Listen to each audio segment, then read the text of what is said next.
Churchley Cricket Club. Just going to do a quick little video about yesterday's game. We didn't really have time at the match. After the game, a lot of people had to shoot off for prior commitments. We had a game yesterday, Saturday the 9th of July. It was supposed to be our annual club day.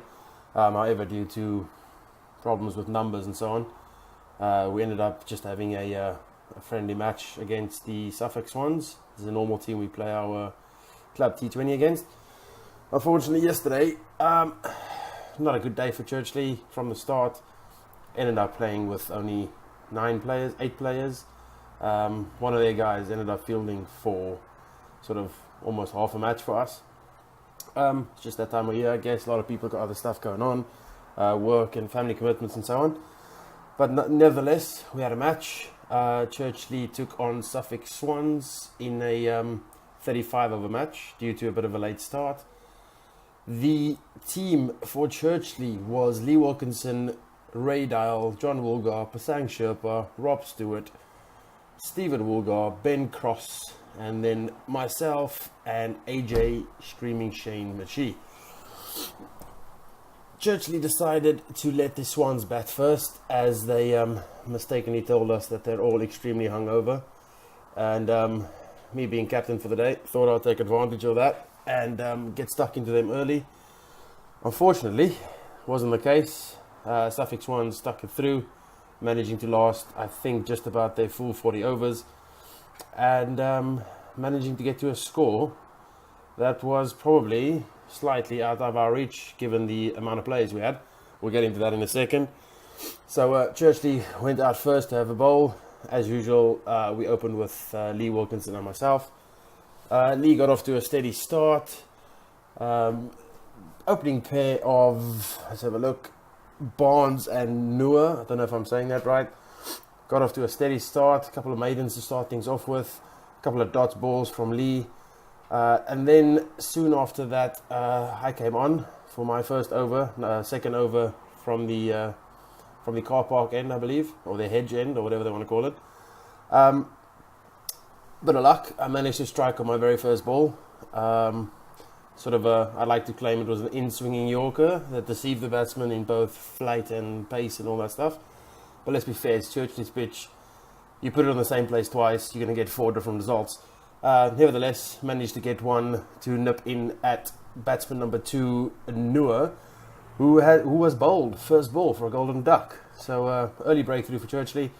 Unfortunately, their secret weapon, Pet Double T, walked in, and from the start wasn't holding back at all.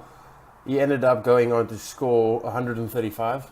I know, depressing, but credit to him. Good batsman. He played all around the wicket. He loved anything short, and unfortunately, myself included, Churchley bowlers didn't catch on to that quick enough. We kept dropping it short to him, and he would just pull us away, no problems. On several occasions, clearing the boundary. Just having a look at the scorebook now. His innings includes 1, 2, 3, 4, 5, 6, 7, 8, 9 sixes and 2, 4, 6, 8, 10 or so fours.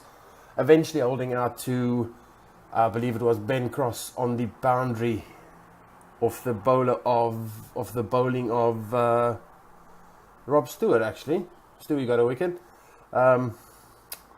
So obviously Pet did well. Batsman number 4, Walton, was eventually bowled by Pasang for 6. Sparks was bowled by Pasang for 2.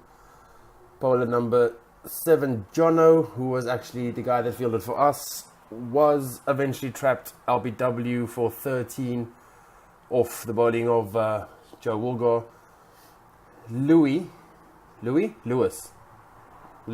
go with that. Batsman number 8 was eventually also trapped LBW off the bowling of Woolgar. Morgan, batsman number 9, was eventually bowled for 7 off the bowling of Lee Wilkinson, and then leaving Higgins, their opening bowler, on a unbeaten 3 of 13 balls. All in all, probably not the best bowling day for Churchley. Could have done a lot better with that. Few gaps in the field because of the shortage of players, but what you going to do? The best you can do is go out there and try and get on with it. the bowling figures I don't have properly because the opposition team managed not to actually write it in the book, and AJ hasn't sent me photos of our book. So I'm going to have a quick look here. Wilkinson bowled 8 overs, 2 maidens, looks like 1 wicket for around about 20 odd. Yeah, looks about right. Myself, I bowled 7 overs. Sorry, Lee only bowled 7, 35 over game. I bowled 7 overs, 2 wickets for 10, 18, 30 odd. Sorry, I don't have all the numbers. Basang bowled 7 overs, 2 wickets. Crosby bowled 4 overs, 1 wicket. Woolgarth bowled 6 overs for 2 wickets, and Rob Stewart bowled 4 overs for 1 wicket.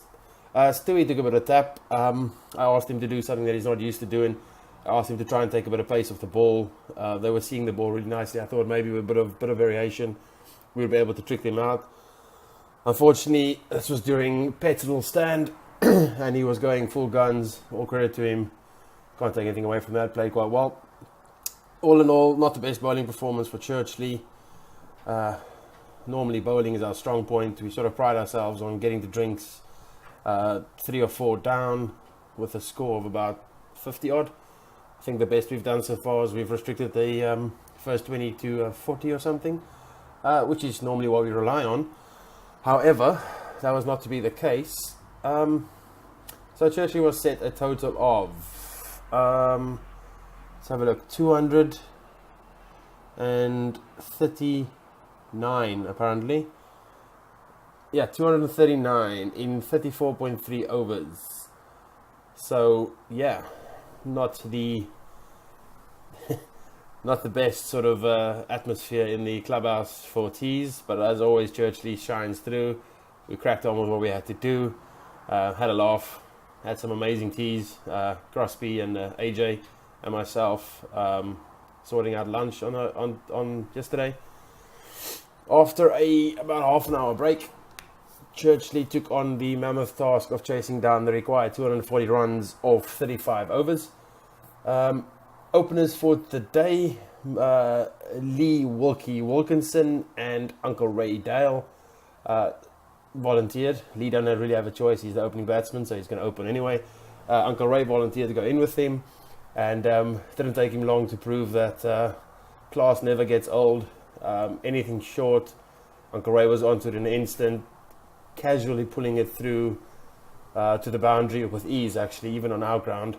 Wilksy was going along good, a couple of nice shots, scored 2 fours, was looking good, and then missed a straight one, I guess. Lee, I'm not sure, maybe a bit of a pressure shot, I don't know, scoreboard pressure or something, but anyway, missed a straight one, got bowled by Mooney for 11 off 13 balls.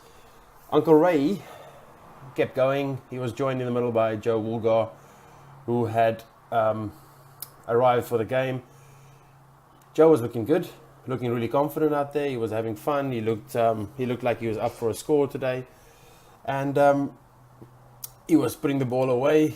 He was putting the bad balls away. He was keeping the good ones out. He was even being able to manage Churchley's pitch. However, John, I mean, really, it's been 9 years. I still can't say John or Joe differently. Joe Woolgar eventually got bowled by Mike. I think that's Higgins. I'm not sure. Higgins or Mooney, not entirely sure.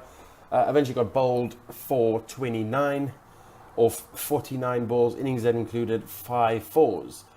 Uncle Ray soon after pulled up with a bit of a hamstring glute kind of problem, and was retired hurt, 16 off 35 balls, innings including 3 fours.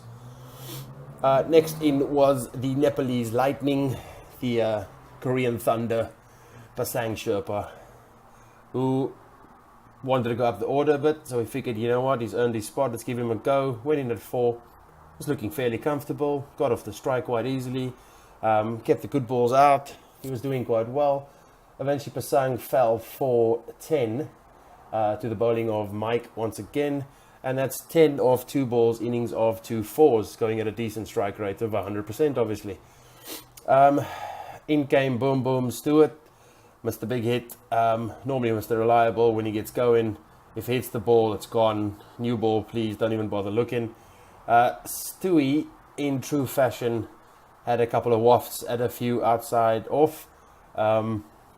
He made contact with the third ball and hit it a mile. A lot of power behind the shot. Unfortunately, the ball went straight up, sort of down towards the boundary, and he was eventually caught on the boundary, near the boundary, to be fair, by Higgins off the boiling of Jono.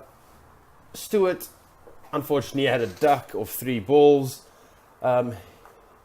Pasang was joined in the middle by Stephen Woolgar, who also got to go up the order. Was looking quite well, defending, leaving the bad ball alone. No fishing, no slashing outside of leg and offside and so on. Woolgar eventually got bowled by Mike for 2 off 9 balls. Mr. Ben Crosby, Mr. Nan, Mr. whatever you want to call him, I won't go into that. Watch the previous videos, you'll find out why he's Mr. Nan. Strolled out to the middle, looking, well, let's be fair, looking rather rough. Knowing Ben, probably another busy night the night before. However, true form, he'd still walk out in the middle, give it a go. I'd like to say he looked comfortable, but he was just tired. I don't think he was all the way there, to be fair. Fielding, he hung on to a couple of catches. I think he took 2 in the end. But unfortunately, not all there for Crossy today. And he fell to the bowling of Morgan off 20 off 9 balls. I eventually joined Cross in the middle just before he got out. I dropped myself down. I was in at number 8. To be fair, I didn't really feel like batting much. Just tired. Worked the night before, normal things. Joined Cross in the middle for a little bit until Cross got out, and then I was joined by AJ Screaming Shane Machi, Mr. IPL, Mr. Kohli, Mr. Tendulkar all rolled into one. I managed to find the middle of the bat a couple of times. To be fair, wasn't really paying much attention to the match. I kind of threw my bat at anything that wasn't going to hit my stumps. And as luck would have it, it was my day for it to come off. I ended up scoring 52 runs off 30 balls. I think my 50 came up sort of in 32. Yeah, actually the 50 was in 32 balls exactly. Innings which included 4 sixes and 6 fours. I eventually fell to the bowling of Jono, leaving AJ Machi, who was doing quite well. He had these occasional little IPL moment where he'd have a go at something that he should really believe in, and leaving stuff he should really have a go at. But looking back to a little bit of form like we used to know AJ back in the day, where he used to open the batting for us, as far as I can remember.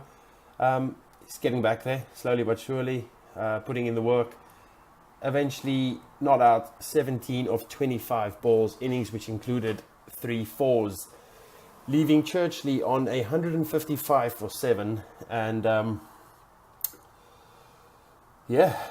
at that stage we had nobody left to send in, and Suffolk Sons won by the difference. Not good at maths, don't do maths. There's the difference. All in all, probably not the best day for Churchley. Struggling a bit.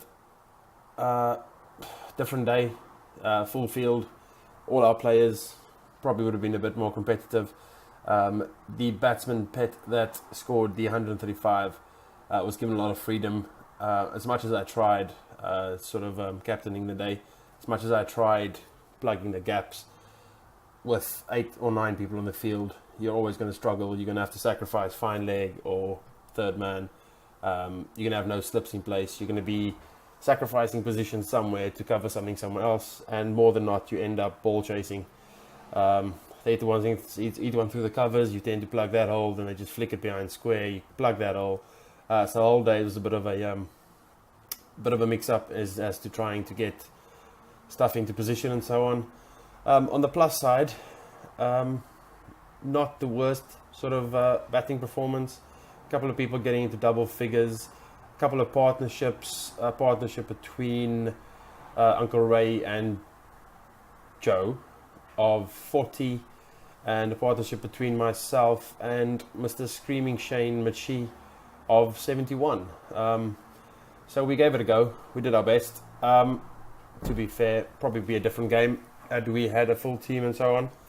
But that's how it goes. I'm going to probably forget half the things I'm supposed to be saying because, by the way, Bicker is, again, every time, as far as I can remember, club day, Adam's on a stag do somewhere. I mean, he's got to run out of like single getting married friends eventually, because I think there's like the third or fourth year in a row where club day comes around, Adam's like gone. But anyway, hopefully we'll be back up to full strength next week. We'll see how it goes. Our game next week. In fact, I've just got one of those annoying text messages from AJ, so let's just have a look here. Even though we've just done this at the game. Hi all, please confirm availability for Saturday, 16th July away game against Aldworth Giftians, 2 p.m. start. Following are confirmed so far: myself, Rob, Basang, Uncle Ray, AJ. So we got 5.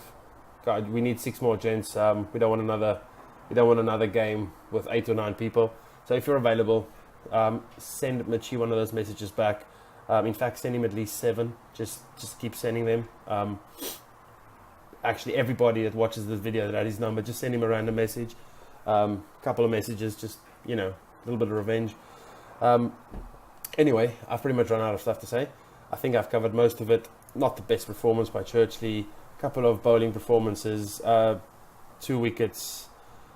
2 wickets to Pasang, 2 wickets to John, 2 wickets to myself. Wilkinson putting in some work. Stewart unfortunately going for a bit of tap, but I kind of asked him to be outside of his norm there.